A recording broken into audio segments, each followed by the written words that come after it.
আমি ছোটবেলাতে এই কথাটা বিশ্বাস করি। রাস্তাঘাটে চলার সময় চোখ কান দুইটি খোলা রাউন লাগে। নাইলে ফায়দা যে কোনো বালা জিনিস মিস হয়ে যাওয়ার সম্ভাবনা থাকে জাগা। এই কথাটা যে সত্যি এটা নিশ্চয়ই ফুলের দেখেই বুঝে লাইছেন। জ্যামের কারণে ভাবছিলাম রিক্সাতে নাইমা ফাতাইরা যাই আমগা এর মাঝে চো পড়লো ফুরা রেল লাইন জুইরা এই ফুল। আর অত সুন্দর ফুল জামাইরে না ফিন্দাইলে ফিন্দাই আমকারে। হ্যালো জনগণ, আসসালামু আলাইকুম। নাবিলাস মিররে সবাইরে জানাই স্বাগতম। আশা করি সবাই ভালো আছেন। হাসপাতাল থেকে আওয়ার পরে আমরা আল্লাহর রহমতে ভালো আছি। রোগ সুখ তো অনেক গেল, ভাবলাম এলে একটু ঘুইরা খাওয়ান দাওয়ান কইরাই। আমরা গেছিলাম গা আমরার বাসার খুব কাছের আউটলেট পিজ্জা বার্গে। গ্রিন গার্ডেনের পরে পিজ্জা বার্গ এখন আমার সবচেয়ে পছন্দের জায়গা। হ্যাঁ না গেলই কেড়ে জানি আমার মনটা ফুরফুরা লাগে। একটা জিনিস খেয়াল হইরে দেখছুন, খানে ফুল দিলে মানুষের কেমন অদ্ভুত সুন্দর লাগে। এই ফুলের নাম কি যে কইতার বাইন হেরো একটা ফুল দেম। অবশ্য আমি কিন্তু অনেকটি ফুল তুলে লয়ে গেছিলাম আর হিতে হেন গিয়া পিজ্জা বার্গের স্টাফরারেও গিফট করে দিছি। এমনিতে আমার মনে পাখি তো চিন্তাত পড়ে গেছিল সবার খাওয়ান আয় পড়তাছে, হেরার খাওয়ানোর কথা কি ভুইলা গেল নাকি।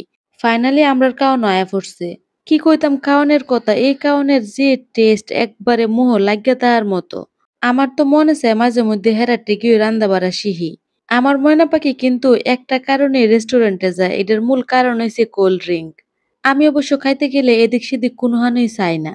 ফাতের খাওয়ান যতক্ষণ পর্যন্ত না শেষ হইব ততক্ষণ পর্যন্ত একটানা খাইতেই তাই যদিও আমার রুচি কম।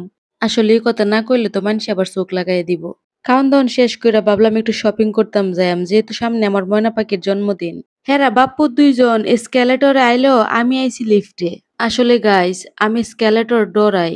হেন গেলে আমার খালি ঘুরে আর ঘুরে। আমরা আয় পড়ছি আড়ং-এ। আড়ং-এর এই টাইডাই কাপড়টি কি যে আরাম আর আরাম। আমার ময়না পাখি তো চিকন হইলো বেড়া অনেক লম্বু। এর লেগি বেড়ার বয়সের তুলনায় বড় সাইজের কাপড় কিনন লাগে। এছাড়াও ওই বেড়া কিন্তু হনে নিজেই পছন্দ হইরা কাপড় কিনতারে। বেড়ার নাকি এই ড্রেসটি সবচেয়ে বেশি পছন্দ হইছে। হেন কারোই থেকে বেড়া আমার ১০০ বার ধন্যবাদ জানাই এলাইছে। ফাহেদা দেখি তার আরেকটা ড্রেস পছন্দ হয়ে গেছে। পছন্দ হতেছিল আর আমারে বুঝাইতেছিল কোনো সমস্যা নাই মা, সব নিয়ে নাও। তবে সেরি মানসির কাপড়টি যে কি পরিমাণের সুন্দর কেমনে বুঝাইতাম।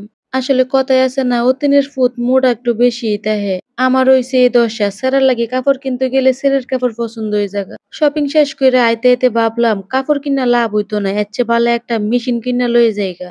কেরে জানি বারে বারে মনে হইতেছিল রাস্তাঘাটে যত মানুষের কাপড় দেখতেছি, এমনকি আরঙের যত কাপড় দেখতেছি তা সবতে আমি বানাই লেতারুম।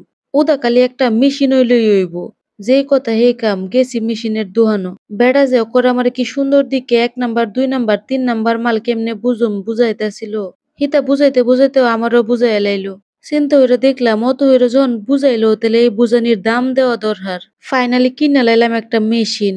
এছাড়া কিনুমই যখন ১ নাম্বার মেশিনই কিনুম, ২ নাম্বারে কেরে আমি যাইতাম। ওটা তো কলে মেশিন কিনলে হইতো না, এই মেশিন তো বাসা পর্যন্ত লয়ে যাওয়ান লাগবো।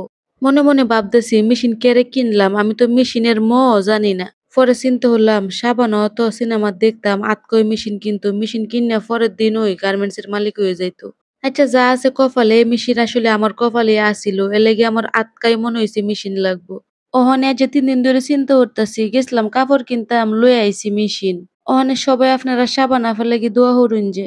আর যেদিন গার্মেন্টস এর মালিক হইয়াম সেদিন এনারা দেখাইয়াম। আল্লাহ হাফেজ।